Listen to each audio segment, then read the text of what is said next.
dear friend from Western Massachusetts, Chair Gonzalez. It's good to see you. And thank you for taking me out of order.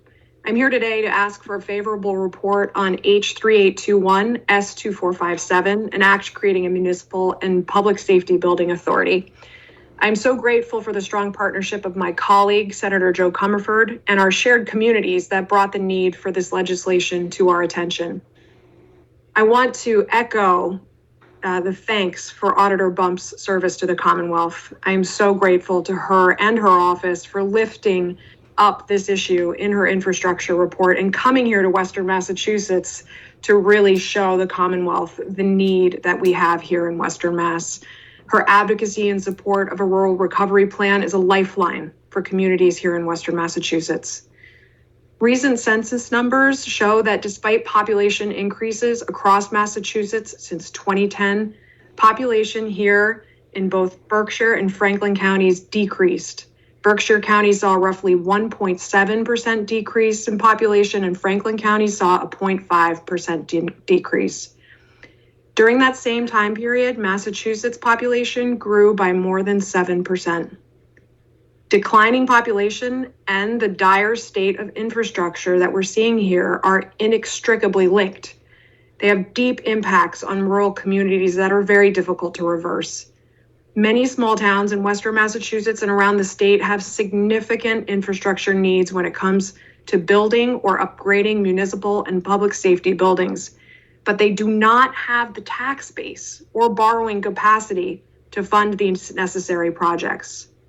Take, for example, the town of Deerfield Senior Center that the auditor mentioned in her testimony, or the town of Ashfield, who recently completed a feasibility study for a new fire station that is estimated to cost over $2 million.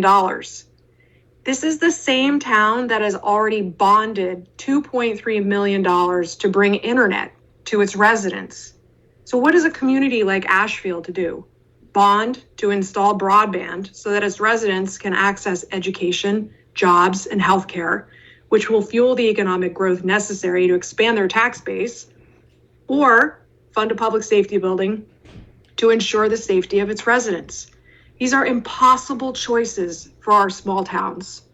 Chairs Gonzalez and Timilty, this legislation calls for the creation of an independent public authority similar to existing authorities that help finance municipal school buildings and libraries. It will administer matching funds for local public safety and municipal office buildings.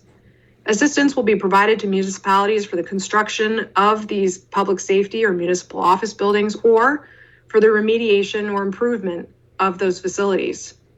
As written, municipalities can receive up to $1 million of assistance for each project and shall be required to contribute no less than 50% of the cost of any funded project.